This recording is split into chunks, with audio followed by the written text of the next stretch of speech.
and welcome to Fulton County Library presents the Library Access. I'm your host, Brianna Botsford. It's the new year, which means new excitement at the Fulton County Library System.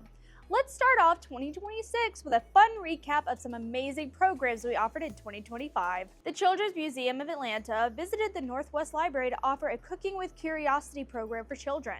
They invited kids and families to explore different textures of food and tasting, which ended up being a fun culinary surprise. The Central Library hosted its quarterly Artist Corner with 4 fantastic guest exhibits showing off amazing works of art. Each artist highlighted different mediums, which provided an array of art at the Central Library for patrons to view. The best-selling author, Ayanna Gray, visited the Central Library to showcase her first debut adult novel, I, Medusa, where attendees enjoyed an engaging conversation and even received their own signed copy of the book. The Atlanta Fulton Public Library Foundation is a staple of providing success for the Fulton County Library System, for the patrons, and for programming. The AFPLF board members have a special message to share with everyone for the new year. There's so much to discover at the Fulton County Library System. Keep watching to see what we have in store. The Children's Museum of Atlanta came together to bring an exciting program to children at the Northwest Library. This program is called Cooking with Curiosity. Children and their families have the opportunity to explore different fruits and vegetables, to learn about them, taste them, explore different textures, and even create their own culinary creation from all the provided ingredients. Let's take a look. So our Cooking with Curiosity program is about empowering children and caregivers to work together and to explore with cooking curiosity, where they're being able to use the senses like touch, smell, taste to be able to understand the food that they're cooking, as well as working together, and also having new activities to be able to branch out and learn more about the world around them. So the ingredients that we'll be using today, we have our mystery fruit, which for today it is apples. It'll be changing seasonally.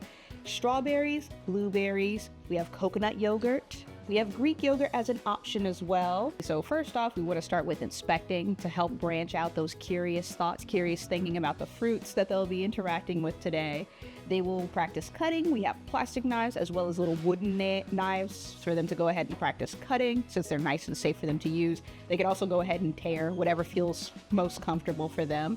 Then once we get all those together, we also want them to practice more in depth, getting them the smaller bites, as well as a little bit of self-control with now having to put away those delicious snacks to the side until they complete the recipe. Once we finish the wrapping as well, they'll also be practicing with mixing when they mix their sauce together, and then they can finally have their reward. So at the end of our workshop, once they are probably in the process of getting through their fruit wraps, we have a story time that they can engage with or just passively listen to, which is just a silly book called Jamberry, which references some of the berries that they were in, see if they have that recognition of the fruits that they just went through, maybe some new fruits and some made-up berries as well. What I enjoy the most is the collaborative nature of it, especially with working with younger children. There is the need for the caregiver to be involved and help them learn along the way, so that not only they get to model the behavior, they get to try the behavior. And I think what I like the most is when I encourage them that it's okay to make mistakes. Okay, you might have eaten half your blueberries, but now that you've tasted it. And then also I think the part that I enjoyed the most is encouraging them that if they don't like it, they don't have to try it anymore. Libraries is a wonderful space to learn new things, try new workshops, but I think especially to build a community together. With the Children's Museum of Atlanta, we are providing these character workshops in conjunction with our local libraries as well as inside the museum, so we can encourage the character strengths within our community. The Children's Museum of Atlanta is located in the heart of the city near Centennial Park. It's all about encouraging the power of play. It's an indoor museum where we have multiple exhibits for children and families to go together and to be able to play together. When it comes to registering for our program starting at the top of the year, for those inside of the Children's Museum of Atlanta, they'll be available on our program's calendar. For the ones within the community, I would encourage you to check out your local library, check the websites of those libraries where they'll have those information posted. And if I have any of our families that go to our mobile learning spaces, you'll also be getting flyers there. So remember, today is always a great day to make someone smile. It was so much fun watching the kids explore the different fruits and vegetables and even create and eat their own creation. It looked absolutely delicious, and we are excited to showcase this fun program. To learn more about programs with partners, visit fulcolibrary.org to see our events page. Each quarter, the Central Library highlights a selected variety of artists in their Central Library Artists Corner. Beginning in November, 4 exhibits showcase these amazing works of art ranging from photography, painting, and so much more. Learn more about the incredible artists who provide these creations for viewing at the library today. My name is John Stacy Grayson. My name is Kevin Beasley. Hi, I'm Sharon. My name is Peter Volpone. I'm a multidisciplinary artist, meaning mixed media. I spend a lot of time creating works of art that employ several mediums, from found art, collage, black and white print, paintings, sculptures. So my art is a combination of all of those things. I'm an artist in residence here at the Fulton County Central Library in Studio A. So my art exhibit is a group show focused on professional wrestling, independent wrestling. The way that this impacts my art is, in a way, seeing the proof of concept. In my head, the idea of having wrestling on display in public and in a public space that's not wrestling focused, it pushes me to continue making work, to keep displaying this work and find environments outside of wrestling that I can showcase it. I'm a mixed media abstract artist.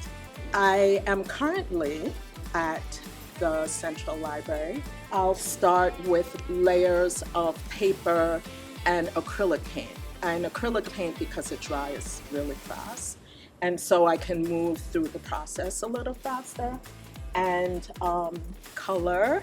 I love color. I'm a multimedia artist who specializes in oil painting, acrylic painting, and digital illustration. And I'm here at the Central Library Artist Corner, Studio C. I love to translate feelings that I feel when I'm out in the world, out in nature. I love to share visions I have, either via dreams or meditation. Things that I feel like enrich me and that I can share with the viewer of my art.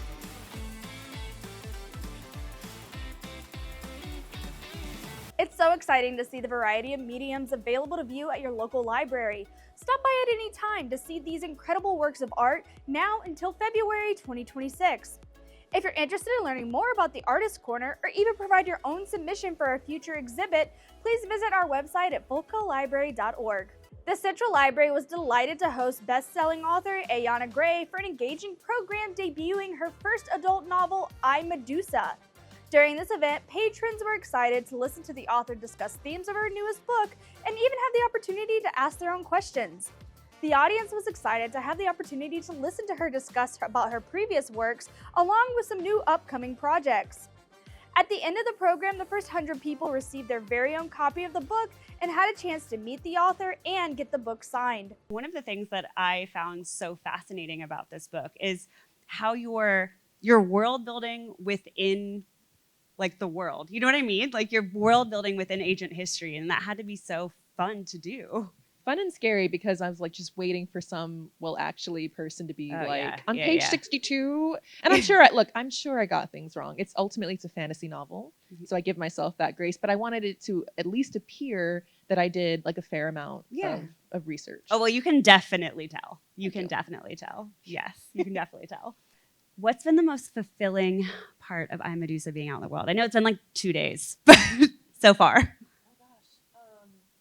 Writing, and writing is a really solitary job. Yeah. Like, I think people have a very romanticized idea of what I do every day, like where it's like you're at a typewriter with classical music playing, there's a montage.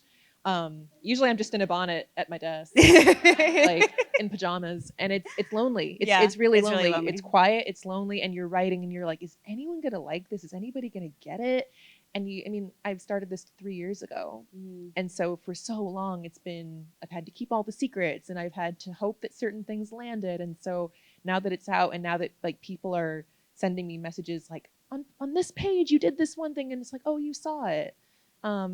That feels really, really good, and it's really validating. Yeah.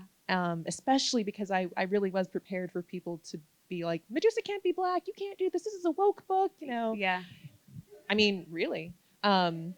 I was prepared for it all, and I haven't gotten that. It's just been nothing but warmth and people being like, I always thought she was Black, and I can see it, and I get this. And it's not just, to be clear, it's not just Black people. Yeah. It's been young men, it's been young women, it's been people of all ages who've connected with it, people who had never read Greek mythology, who were like, this is my intro to Greek mythology, which is a huge honor. Yeah. It just feels good.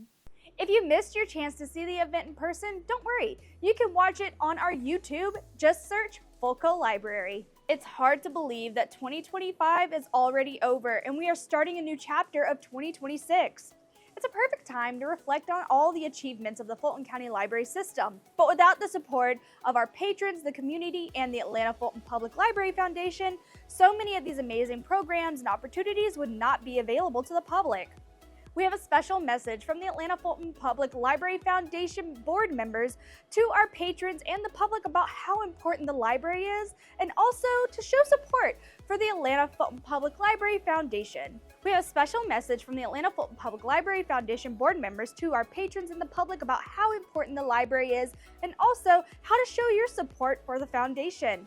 Let's take a look. I'm so honored to serve as a board member on the Atlanta Fulton County Library Foundation. Stories are housed here. You can come to your local library and you can be anywhere in the world without having to leave the room or the corner of the library that you're in. The number of times the children see a text or see a picture or hear language, it intrigues their thinking and it literally teaches them to become stronger thinkers, stronger processors, and allows them to start to tap into that lifelong learning that we hope to establish when children are small. Libraries are so important. They're in our neighborhoods. They should be close to us. They should be accessible, and they offer more resources than just housing stories for children. They house novels for young adults. They house nonfiction texts for students in college or for adults that are doing secondary learning. The resources are here. The technology is way beyond what you would assume to be in your local library. What we are looking for in this digital world lives at the library. Libraries are a place of community. They are an exciting spot for young folks to come after school. They're a place for people in their 20s and 30s and 40s to come if they need to print something out. And they're a place for people kind of in the twilight years of their life to come and enjoy the thousands of books and other resources that exist here. It's a place for people at every stage of their life, no matter what their need, whether it's a 5-year-old who's looking to spend a Friday afternoon with a sibling or a parent, whether it's someone who needs to print something out as they search for landing a new job, whether someone wants to come take out a book for the weekend. It's a place where so many different people can meet so many different needs. No Atlanta resident is too far away, honestly, from within walking distance of one of these resources, and I think that's a wonderful thing. My love for the library started as a child, and this is where I discovered the magic of books. Libraries are just as essential to the community as a school, as a church, because this is where connection is made, this is where community is fostered, and this is where we have the opportunity to extend our education and learn so many new things for fun, for work, for school. The libraries matter because our communities need places that are accessible and that make our lives better and give us equal and equitable access. One of the reasons libraries matter is that there are a lot of children and adults who need that safe haven to be able to come to the library to study, to learn, to work on the computers. It gives them a place of quietness, of ownership, somewhere where they can come and they can just simply be themselves by themselves. Libraries are government funded, and the government is going to fund what the residents are using. And so make sure that one of the things that you're using so that it can remain a staple in your neighborhood and your community is your local library.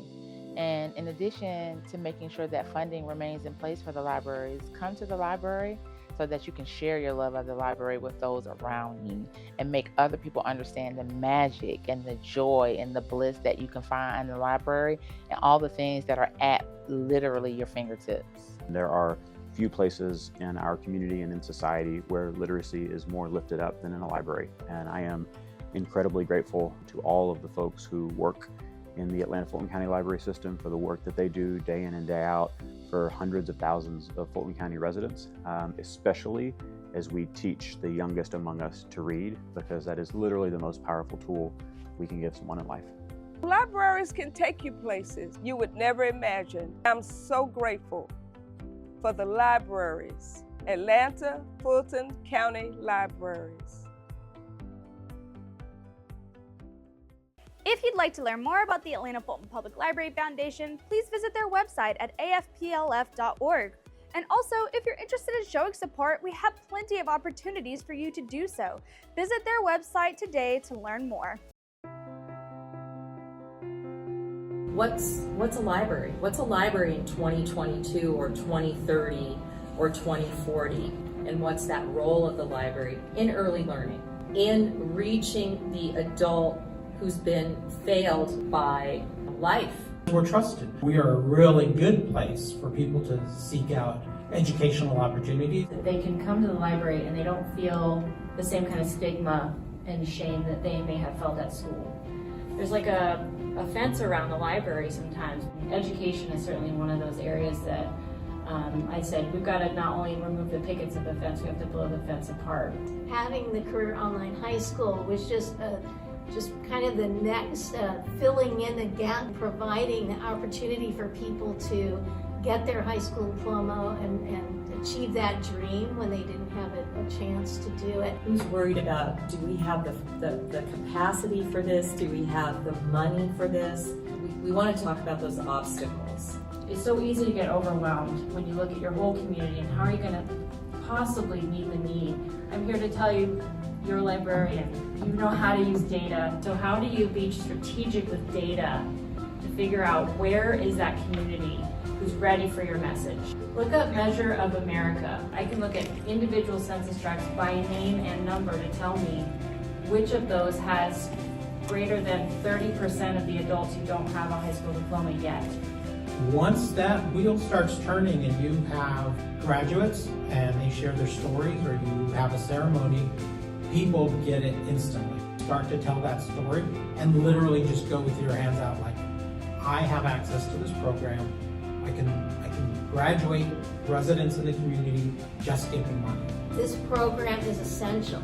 It fits in with what we need to do. We have to offer it. There is so much support from the crew here. The weekly commitment is actually not that much. We have not ever felt it was a burden. We pay the transcript costs. We reduce the barriers. I mean, what better example of a program that is inclusive? The academic coach is the main person who's going to be helping guiding your student through their program. So it could be very minimal if that's all you can afford or want to do is make that first initial contact and help the enrollment. It's such an opportunity to make a difference in an individual's life in a very personal level. Whatever room in your heart you may have for this, like try to use it. You know, you can offer people redemption, which is so rare in our lives. What an investment in your community and in a single human being. We just had a mother and daughter graduate at the same time. We've had 5 members of one family. We had one graduate, her family drove down. There were 30 family members who came to celebrate. And she was our featured speaker, and the first thing out of her mouth was, Mom, I hope you're proud of me. There is just joy and redemption and forward hope and movement with this opportunity.